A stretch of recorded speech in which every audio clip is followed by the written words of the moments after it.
Welcome my friends. स्वागत है comics my life channel में आपका। और आज हम आपके सामने शुरू करने जा रहे हैं क्लासिक चेल सन्स कॉमिक्स की एक शानदार कॉमिक्स हरकुलिस।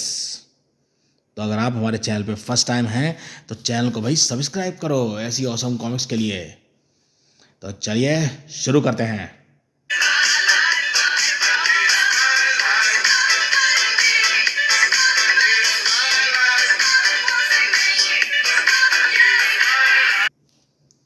हरकुलिस, ये देख सकते हैं इस तरह से इसका कवर पृष्ठ है।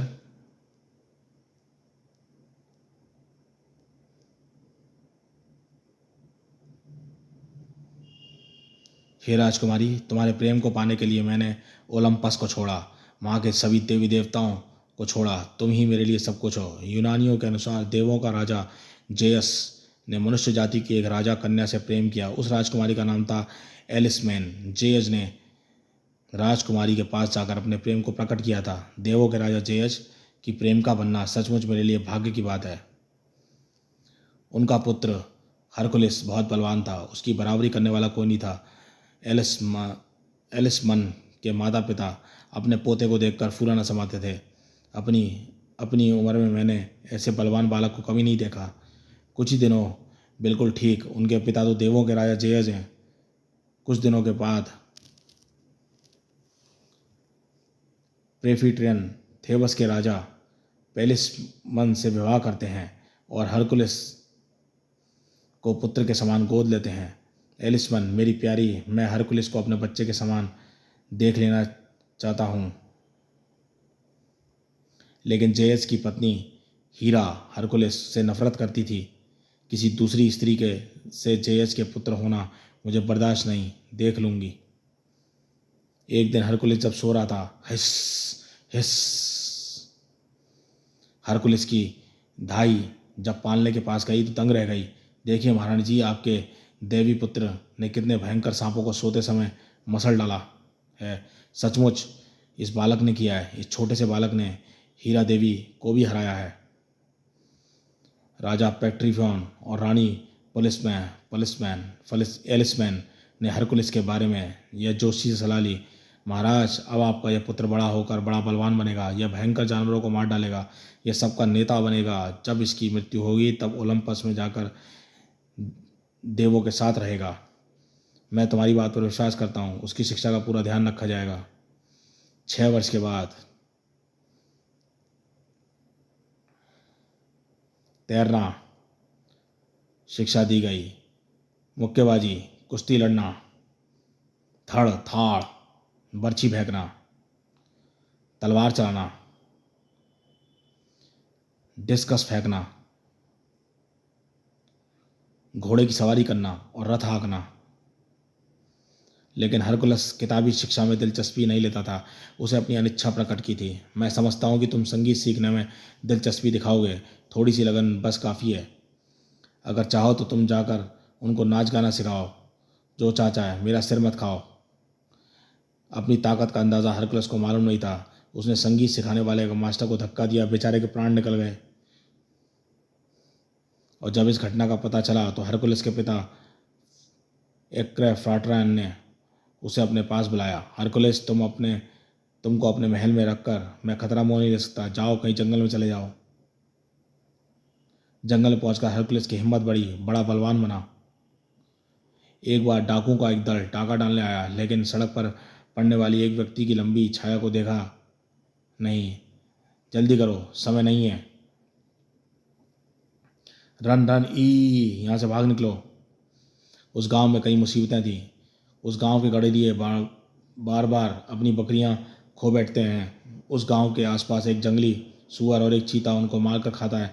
मैं देखूंगा क्या किया जा सकता है। जल्दी ही गडरियों की सारी तकलीफ़ें दूर हो गईं। हरकुलिस बोलता बहुत कम किंतु कमज़ोर लोगों की सेवा खूब करता है। मुझे शक है, क्या वह इस गांव के निर्भक्षी शेर को मार डालेगा? जब लोगों के पास कोई शिकायत ले जाती तो मेरे दोस्तों, घबराओ मत, मैं ज़रूर कुछ करूँगा। कुछ दिनों बाद राम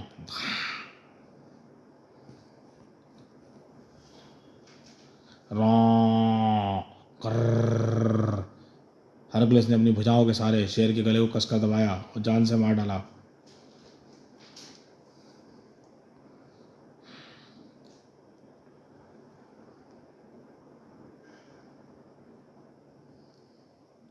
हरकुलस की शादी हो गई। उसके 3 पुत्र थे। कोई मनुष्य या जानवर उसका मुकाबला नहीं कर सकता था। हीरा देवी उससे जलती थी। हरकुलस को इस तरह सुखी और विजयी यशस्वी बनना मुझे पसंद नहीं। मैं उसे पागल बना दूंगी। हरकुलस पागल हो गया और अपने 3 पुत्रों को मार डाला। मैंने अपने नादान बच्चों को मार डाला। ओहो, अब मुझे जीने का हक क्या हक है? बच्चों को मारते समय तुम अपने होश में नहीं थे। यह हीरा की करतूत थी। तुम बेगुनाह हो। शिशु हत्या के पाप से बचने के लिए एक पुजारी ने सलाह दी। मैंने अपने बच्चों को मार डाला है। मेहरबानी करके बताइए कि मैं इस पाप से कैसे बच सकता हूँ। तुम मैसी ने जाकर वहाँ के राजा थूरसियस के सेवक बनो। उनकी आज्ञा का पालन करो। थूरसियस का हीरा का चमचा था। हीरा को खुश करने के लिए उसने हरकुलस का सर्वनाश करना चाहा। यूरिथियस ने कठिन से कठिन कार्य कर उसको करने को दिया। जानता हूँ तुमने शेर को मार डाला। अब जाकर जादूगर शेर को मारकर उसकी लाश मेरे सामने पेश करो। यूरिथियस को यकीन था कि जादूगर शेर हरकुलस को जरूर मार डालेगा, लेकिन हरकुलस ने शेर को मार डाला। क्रैक! आश्चर्यचकित मन ही मन उसने हरकुलस ने सोने की सींगों वाला हिरण को भी मार डालने की आज़ादी थी। हरकुलस ने उस हिरण को भी मार डाला और उसकी लाश को राजा के सामने हाजिर कर दिया। इस गांव से एक जंगली सुअर सब तंग करता था। यूरिथियस को कोई संदेह नहीं था कि उसके सींग हरकुलस को चीर डालेंगे। थाप! यहाँ भी हरकुलस की जीत हुई। हीरा जेयस पत्नी राजा जूसियस के सामने हाजिर हुई। हरकुलस को कोई ऐसा काम क्यों नहीं देते जिससे उसका कोई काम तमाम हो जाए। जहरीली सांस छोड़ने वाला हाइड्रा नाग तो है ही। हाँ देवी जी। चाचा जी, आप उस दलदल की ओर क्यों जाने लगे हैं? क्या मैं साथ चलूं? जहरीली सांस छोड़ने वाला हाइड्रा नाग को मारने जा रहा हूँ। बेटा, वह फसलों को बर्बाद कर डालता है, गाय बैलों को मार डालता है। वे हाइड्रा के निकट जाने लगे। उसके पास जानलेवा कोई भी आदमी उसकी जहरीली सांस से मर जाएगा, इसलिए हम इस जंगल को आग लगा दें। जरा मशाल तो इधर दो। भक! वह भयंकर से जानवर मर गया। तुम लोग कुछ पत्थर उठा लाओ, हम इसकी समाधि बना देंगे। यूरिथस ने अपनी सभा बुलाई। हरकुलस को अब तक मारा नहीं गया है। इसके उल्टे हरकुलस ने जंगली शेर, सुअर और सोने के सींग वाले हिरण और विषैले सांप हाइड्रा को मार डाला। कहीं तुम लोग भी उसका शिकार न बन जाओ। हरकुलस घमंडी है। उसे ऐसा काम दीजिए जिसे वह ना कर सके। मैंने हरकुलस को आदेश दिया है कि वह आग इसके घुड़सालों में एक ही दिन में साफ करे, जिसके 1000 घोड़े बांधे जाते हैं। जैंस का पुत्र होने पर भी वह एक ही दिन में यह काम नहीं कर सकता। आमियस बहुत खुश था क्योंकि उसके घोड़े की शाला कई सालों से साफ नहीं की गई थी। एक दिन में इन घुड़सालों को कैसे साफ करूं? अगर मैं ना कर सका तो मुझे 12 साल का व्रत फिर से शुरू करना पड़ेगा। हाँ जेयस मुझे जवाब दे रहे हैं। हरकुलिस सवेरे जल्दी उठा और नदी के किनारे जाकर गड्ढा खोद रहा था। चाचा जी, आप यहाँ क्या कर रहे हैं? घुड़साल का क्या होगा? दोपहर के बाद देखते हो बेटा। जो जेयस अपनी ज़िंदगी में कभी इन अस्तबलों को साफ़ सुथरा नहीं देख सकता, ये इतने साफ़ सुथरे हैं मानो कल ही बनाए गए हैं। लेकिन किसने हरकुलस को यह कार्य करने को कहा? हरकुलस सेटेफ्लिन पक्षियों से लड़ पड़ते हैं। एपोलस देखो, चारों ओर अंधकार फैला है। इन जंगली पक्षियों ने सूरज को छुपा लिया है। एक पक्षी को नज़दीक से देखने की मेरी इच्छा है। देखो, इस राक्षसी पक्षी की चोंच और पंजे पीतल की बनी हैं। ओह, इस पक्षी के पंख तीर के समान नुकीले हैं। यूरिथियस ने 5 कठिन कार्य सौंपे थे जिसे मैंने पूरा किया, फिर भी हीरा देवी का मेरे प्रति जलन कम नहीं हुई। अब इन पक्षियों को मारने का क्या उपाय है? हरकुलस को रक्षा करने के लिए देवी अतीना आई। मैं जादू के सारे इन पक्षियों को डराती हूँ। तुम इनको एक एक के बाद एक मार डालो।